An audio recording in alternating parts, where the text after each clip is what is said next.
Welcome to our 2020 Africa Roundup interview series. These are a series of conversations to round up this extraordinary year with leading advisors and voices from across Africa. I have the pleasure of speaking with Esiri Agbeyi from Nigeria.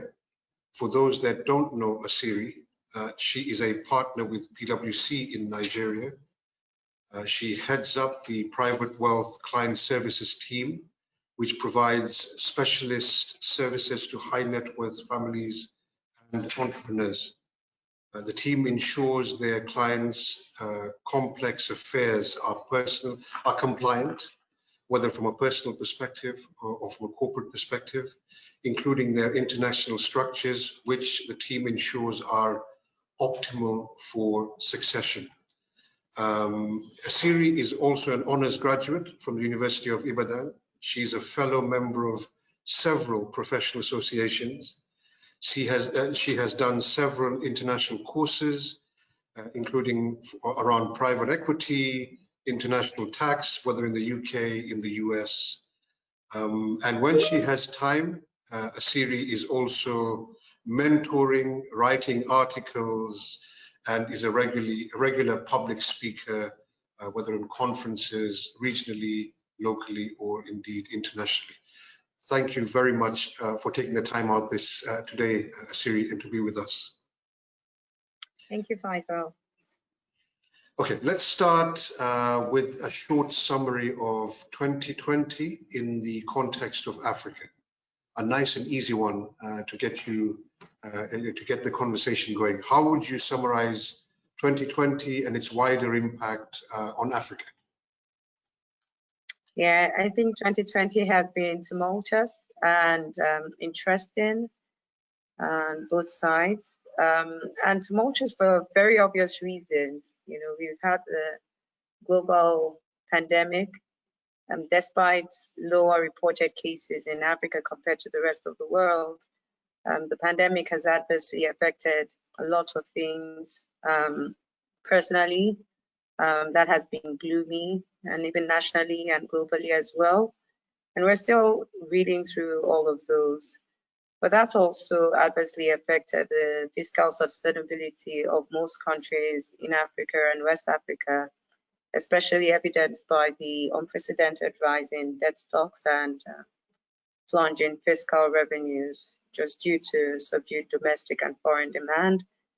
And then we saw things like oil prices, you know, and commodity prices at an all-time low, with one of the very lowest being around March, you know, when the pandemic first started. And so we've had really negative drawbacks as well, generally, with most of the largest economies in Africa, including Nigeria, witnessing a contraction in GDP. So that has been unfortunate. But I think interesting, because in the midst of this, we've had some jewels come up. And I would say that regarding the rapid appreciation of technology, and to some extent the forced acceptance of it as well, because when COVID started, you could see that there was a lot of catching up to do, and in a lot of industries that were really impacted, you know, the one big thing that could make the difference was just being innovative around it, and that's where technology presented itself as the jewel. Largely not so good. Some interesting things have come through, but there have been severe implications for employment, standard of living, the external trade position, and just the inflow of foreign capital as well, and other economic factors. And the IMF has projected that there's going to be a decline by 4.4% in growth in 2020. From 2.8% that we saw, and Nigeria isn't immune from that. So a very interesting year, I'd say. Yes, I mean, you touched on West Africa there. Let's take a deeper dive into West Africa. How has West Africa region fared during the crisis? Any specific highlights, good or bad? Yeah. And I think they've been good ones, Some of what we've seen really is a lot around innovation. And maybe there's been some bit of luck when I compare to other jurisdictions, that have had cases of, the pandemic with a lot more people, dying in the numbers of hundreds or thousands or more in countries.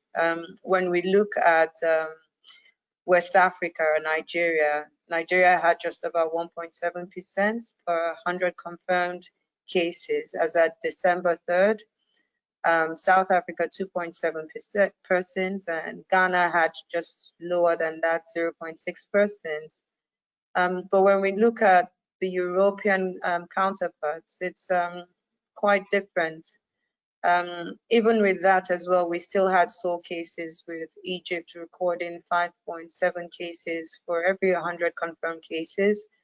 So Nigeria has, and I think West Africa largely, has had some luck, I would say, because we don't have the best of health sectors or systems. So imagine a situation where we had some of the fatalities or some of the extenuating circumstances as we see in European jurisdictions in Africa. It would have been terrible. So we've not had that. We do have health sector challenges and continue to have them, and an area where a lot of investment is still required, and also input from the government as well.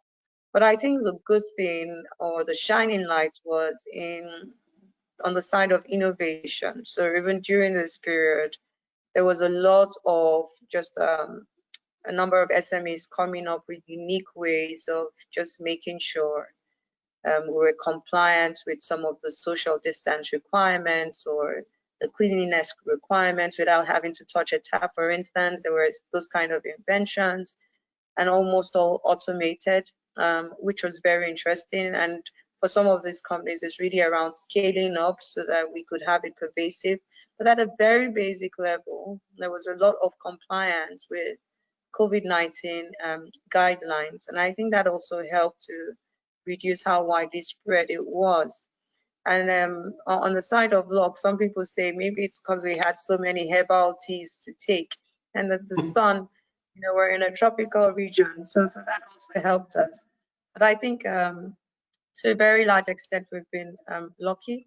But the bad as well is really around, some of the fiscal or economic or macroeconomic indices that we saw, with unemployment levels rising so high to about 27%, double digits, and in inflation also remaining double digits. In Nigeria, it's even projected to stay at about 14%.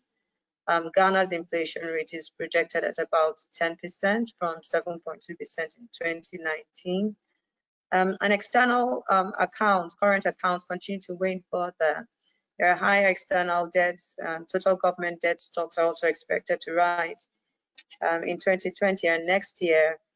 And I was reading very recently, an article that was talking about sovereigns defaulting on their debts. Could this be a case we would see in the coming year? It's not something that would typically happen, where a sovereign will default on their debt repayment. But, that's something of concern now, and just wondering how that would play out for West Africa and Nigeria in particular, where I'm from. No, I think you've painted a very, a very detailed sort of overview of that region, and you've touched on a couple of points from a financial perspective, economic perspective for Nigeria, both positive and negative. The startup boom, certainly on the tech side, has been the success story, and I totally agree with you. The innovation that is coming out from West Africa is just incredible. You see stories of this all the time. So thank you very much for that. Now let's turn our focus to Nigeria, the largest economy in West Africa. How have family businesses, let's look at the particular segments and sectors, how have family businesses and large corporates done during the crisis? Talk us through how the year has been for them. Yeah, so just to put that in context, because when you cross borders to other continents, you find a lot more family businesses are well established. They're even doing businesses across borders, very strong brand names that have lasted several generations. Not necessarily the same for Nigeria, and you're only beginning to see large corporations venturing into the second generation, and it's not pervasive, I would say. In context, most family businesses are small and medium scale enterprises. Nigeria has over 40 million MSMEs, and these account for 99% of all businesses in the country, and labor force employed is about 80% or 70 to 80%. And they do contribute significantly to the GDP. About 50% is coming from the SMEs. However, due to inadequate infrastructure, most family businesses, particularly SMEs, were unable to quickly adjust to the new normal. So during the lockdown, we had three categories. It's either you were shut down as a family business, and there was no business activity for you. You couldn't reach your customers. You were locked in. And so demand waned as well. And there was no supply. Or two, you were in the category of, some of the businesses that could still stay afloat, but had to do some restructuring in either reducing workforce or reducing the cost of carrying out those businesses. But then we're still very badly hit because of the poor infrastructure we tend to have in Nigeria. So we had instances where logistics proved very difficult for some companies, and just trying to make sure that the products that were still being demanded for were able to go out, was a huge strain. And then you then have the large corporates who are in the upper echelon of family businesses that could pretty much be very nimble with their action plan on addressing some of the negative feedback that we were getting from, the pandemic. But even then, that still was not an easy one for those family-owned corporations. Macroeconomic uncertainty was a major challenge to decision making, on further investment outlay for such organized corporations. So you had a case of the exchange rate significantly being devalued, the naira against the dollar, cost of doing business increased significantly. Logistics was an issue, and so getting products to even the customers, even though they were in demand, for instance, companies in the food and beverage sector, was also a challenge. So in the absence of proper infrastructure to carry out those goods there, or the workforce to even do so during the crisis, it was a huge burden. And then in the midst of that, to then add to it, I think for Nigeria, we had a number of outcry against police brutality and security challenges as well, that have also halted business activities and have greatly impacted, family businesses during this period. Most of the SMEs, we think, had challenges, being tripled from where they were before. And we're coming from a baseline where you're having almost 70% of your cost as a business coming from power or coming from rent. Those were issues to be dealt with. And then you had COVID, where your supply is greatly negatively affected. And so you're not even able to meet those cost demands, yet you have ongoing contracts that couldn't be broken, or you had ongoing loans, that were running. And so the interest cost as well hit very badly on working capital and asset financing needs for this organization. And I think on a final point, it was safe to conclude that the broad recovery, family businesses and large corporations across different sectors will really be hinged on broader economic recovery in the region, and depends on global economic recovery as well. Without that, it's going to be very difficult for businesses in this climate to um, go beyond some of the challenges noted. But they were success stories still. I think that's the good and great thing about Nigeria, that there is just that spirit of resilience and just that spirit of can do, regardless of what the situations are. And we saw that repeated over and over with some of the innovative ideas with the family businesses and even success stories in the fintech area, where we had significant investments still flowing in for a very big startup. I don't know if you heard about it, but there was Paystack with Stripe, investing about $200 million in Paystack at the time. And this was this year. That was a success story in leaps and bounds.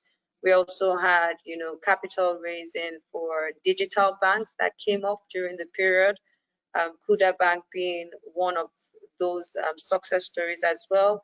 So on the tech side, we did have those good and bright stars, but largely, I think a lot is to be said for the bulk of family businesses in Nigeria or in West Africa, and innovation with a combination of support from the government is really what's required to move them to the next level to survive this crisis. Yeah, I think, I totally echo those comments. I think tech has played an important part globally. Fintech success, we know the big successes that you've had in West Africa, but generally fintech globally has become critically important to keep the world economy going. So hopefully the developments around that will continue. I'll come back to the businesses and large corporates in a minute, but while we're still focused on 2020, in the context of international investments, specifically inward investment into Africa, what have been the trends and challenges you would say have characterized 2020 from a West African perspective? So inward investment into West Africa. So inward investment, I think, has dipped significantly. According to UNCTAD, in 2019, FDI inflows to Africa dipped by 10% to about $45 billion. And for West Africa, dipped by 21%. Now, the health crisis didn't fare well for various forms of investment flows into Africa. Remittances, foreign portfolio investment, and foreign direct investment, including official development assistance, which we were grappling with the general slowdown in global economic activity and low commodity prices, still continue to, wane, this period, and even became worse. Like I said, FDI reduced significantly. And when I looked at Nigeria versus Ghana, Ghana even fared better, because we saw that FDI inflows to Nigeria fell by 49%, whereas with Ghana, it was just about 22%. And I don't know that the projections will be any better for 2021, but I think some of the other things that have also characterized, this dip, apart from the health crisis, is also the fact that most of the countries are commodity-rich countries, and the bulk of our forex, is largely driven by those. To the extent that you then have a significant fall in price, it affects the economy, and you don't really have any buffers per se. And so for Nigeria, it continues to be an issue, and that also drove exchange rates southward, not being so good. Also basically increasing cost of investment or cost of doing business, because most of the corporations that operate here rely a lot on input from foreign sources, and so to the extent you then have those exchange rates instabilities, cost definitely is bound to be high. The number of greenfield investment projects announced for Africa in the first quarter, I think, fell by 58% in value and 23% in volumes. We also did see a significant drop in cross-border mergers and acquisitions, which declined by about 72% in April compared to similar numbers in 2019. And remittance flow surpassed, on the brighter side, surpassed FDIs and has been a major source of exchange inflow. I think a lot of countries are beginning to see diaspora remittances as a huge source of economic rejigging, so that Nigeria is now beginning to look at how we can capture most of those remittances to drive, the kind of growth that's required. So just that one trend of remittance flows surpassing FDIs as a major source of foreign exchange inflow is one definitely to capitalize on, especially given the challenge, we have as a commodity-rich country that's sourced its forex largely from that. But also there are opportunities abounding with just diversifying, the economy. And I think that's just that line alone is a trend that I think will characterize not only 2020's international investment, but also going forward, what's going to be happening inwardly. Yeah, I think that's a remarkable fact to have your inward remittances exceeding foreign direct investment. That's phenomenal. Keeping on, you finished off with your hopes for 2021. Let's look forward to 2021. And from a family business and large corporate perspective, and I appreciate family businesses within Nigeria are still early on in their, in their development and growth. But let's focus on that sector, family business and large corporates, that have either a regional and Pan-African ambition or have existing regional or Pan-African operations. What are the opportunities for those types of businesses? So, you have some very large family businesses, large multinational, I'd say, organizations in Nigeria that are already Pan-African. But, if you had to give us your view on those businesses, what are the opportunities for them in 2021? Yeah, so I think the opportunities are huge. And maybe I'll just start with, what we're seeing now with protectionist policies in advanced economies and emerging markets. Everyone is really being protective, and our nations are being protective, and it's also followed by the pandemic. But I think that has positioned African manufacturers to explore opportunities for import substitution, which is fantastic. And most African governments are now keen to adopting expenditure switching policies to reduce current account vulnerability to continuous global shocks. We also had the Africa Continental Free Trade Area agreement that's now been ratified by Nigeria. And I think that's definitely going to provide massive opportunities for family businesses and large corporates, to optimize benefits that come with a trade scenario where there are little or no restrictions. So you can actually go across borders within Africa, and Africa presents a larger landscape beyond the individual countries for sale, without even considering, the outer market. So the Africa Continental Free Trade Agreement definitely a positive for large corporates who would have Pan-African operations.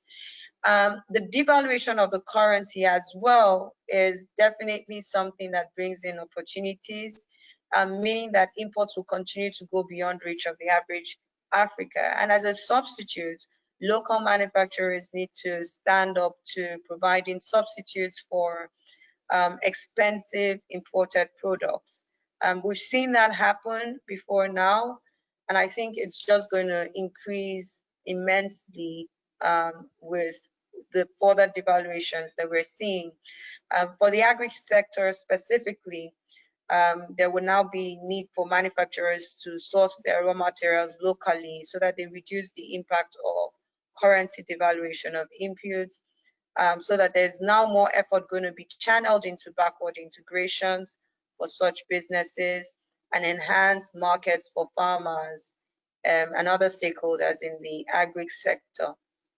The other thing as well, I think that's going to happen, and where there are opportunities definitely, would be with mobile and digital technology. I mean, we saw a lot of that play out with just trying to make sure people stay connected. Even if you were locked indoors, we could still sell our goods, you know. And if you look at Africa, we have most of the retail market, you know, still in the traditional space. So you don't have a lot of malls. I mean, recently I was just looking at a video where there was a lot of celebration in Cameroon about the biggest mall that was just set up there, and people were falling over on escalations, towers. But I mean, I think there is a bright side to this. Rather than having to go into those traditional markets, you know, what are the alternatives for sourcing for goods on digital platforms? And I think that has already begun to show a lot of increased payment platform systems as well. And I'm sure that's what also informed the injection of funds into Paystack, amongst other reasons. But mobile and digital technology definitely is going to help businesses stay competitive. I think those would present huge opportunities because it provides you unfettered access to wider regional and global markets. And I think those would be significant opportunities for Africa family businesses. For other areas of businesses where we've witnessed depressions, you know, like in real estate, for instance, and you do have a lot of high net worth individuals in Nigeria and even Africa storing capital in real estate, there's going to be need to be a bit more innovative around the use of that real estate, especially where you're now seeing less use of the space. But I think we would probably have a hybrid. In Nigeria, what you find too is a lot of event centers are set up for parties. We like parties here. We do a lot of weddings on weekends. The weekends are for parties. So you do have a replet of event centers everywhere that have now been empty just because of what has happened with COVID. But I think now people are beginning to embrace that this is the norm, and there's talk around, oh, why don't we just do a hybrid? We can still use the event centers, ensure that we still have our social distancing, but then, you know, have a hybrid situation where people can dial in. And I think that has been the trend so far. So innovative use of event centers definitely is going to come up, and that definitely is going to depress prices. But I think it's about the volumes. It's about presenting more use for those centers as well going forward. But opportunities as well really is also lost with some of what we're seeing where capital is leaving the country and people are looking to protect themselves from because of some of the political instabilities. But let me not jump the gun, so I'll just leave that there. Those are challenges, and I just stick with the opportunities highlighted so far. No, I think that's you know, your point around mobile technology and the use of technology and success in the fintech. I mean, these are all exciting areas. And as I mentioned, Nigeria is leading in Africa, you know, in those sort of high-tech sectors. And we're expecting to see a lot more. Last two questions, conscious of time. So let's try and get through these as quickly as possible. But first one, you touched on this, but international capital, you know, how can the international capital be encouraged and incentivized to invest in Africa? You know, what can governments, for example, in West Africa do to incentivize and encourage international capital? Yeah, so there's a lot that needs to be done to spur that. And I think one of the big things that needs to happen is political stability and policy stability. It's a major factor that deters investors from long-term investments in terms of lack of predictability on policies. So governments definitely need to scale up to engender trust for foreign investors so they can commit resources for the longer term. I think there has to be a clear and realistic blueprint for economic transformation with milestones, so that African governments must put in place clear and workable plans to optimize the massive, huge human resource that we have here, and not lose those to, the West or foreign jurisdictions. So a lot to be said around using our human resources here, but also encouraging them to stay with some of the opportunities around improving infrastructure and improving, the environment around doing business. And maybe that leads me to the third point on addressing challenges to the ease of doing business. It's unfortunate that Mauritius in Africa is the only country that ranks really high in the ease of doing business report at number 13, while other countries, African countries, really are at the bottom. The three large economies, Nigeria ranks 131st, Egypt 114, and South Africa at 84. This isn't good, and this definitely is something that needs to be addressed. There's a lot of effort that has been put in by the recent administration in Nigeria to just improve that. But I think a lot needs to be done around making sure that that is improved significantly, whether it's around sorting challenges with trading across borders, access to electricity, which is a big issue, and providing credits, which is now much needed following the pandemic, and then taxes as well, which has always been an issue in Nigeria and across Africa, with very low tax to GDP ratios that undermines fiscal stability. And I think government does need to use locally mobilized resources optimally to signal commitment.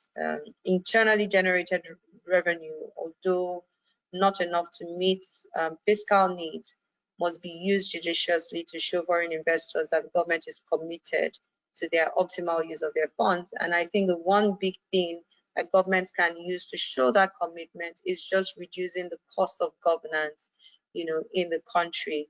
That's one thing that's plunging us significantly into deficits. And if that can be addressed, I think it will go a long way in addressing or incentivizing investment in Africa.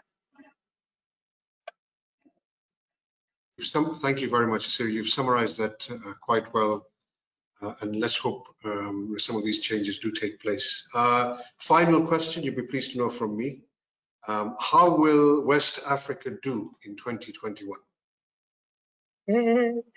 I cannot predict. It is Herculean predicting what 2021 would be like following a year of unprecedented crisis. One thing is certain is that the shock in 2020 will have a prolonged impact on overall human coexistence and economic growth. Poverty rates will definitely be an issue, and wealth migration definitely something that we might see, unfortunately, in 2021. In fact, it's already started in the later part of 2020, where following the crisis relating to police brutality in Nigeria, there was an enormous increase in Nigerians looking for dual citizenship outside the country. And that is not only protecting their personal space, but also it's driving capital out of the country, where you now have, trying to get those citizenships, you're investing significantly in those countries, capital that could have been used for developing the economy is now being lost to other jurisdictions.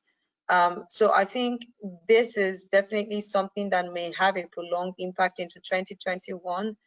But there are major events that could influence those narratives in 2021, and it's just in how well, those are implemented and in how well the policies are rolled out. And I mentioned about AFCA before, the Africa Free Trade Area Agreement being implemented to support Pan-African growth. That would be critical so that capital is not just lost. And then the emergence of fintech, definitely Africa now being the epicenter of fintech globally. There definitely will be more activities in that space, so that would be a shining light. Remittance inflows likely, to increase, but it's hinged on the level and speed of recovery in advanced economies. And fiscal challenges, those definitely need to be looked into. Many countries will grapple with that, and with ballooning debt stocks and high debt servicing costs going into the future. I talked about the high level of immigration as well, but widening inequality, if there are no significant interventions from government. We've seen some of that already play out, but I think it has to be sustained, not just have short-term interventions that span over a few months or a year, but something that requires checking back on some of the SMEs or companies that have received those interventions and making sure that they are getting on track and measuring, progress, keeping track of those will be very important in ensuring that we lock in value from some of the opportunities that, can be identified from this period. Super. Thank you so much for sharing your insights, Esiri, and for taking the time to speak with us. Thank you to our viewers for watching. Until next time, stay safe. Thank you. Thank you. And that's the end of the recording, Esiri. Fantastic. Thank you so much. I think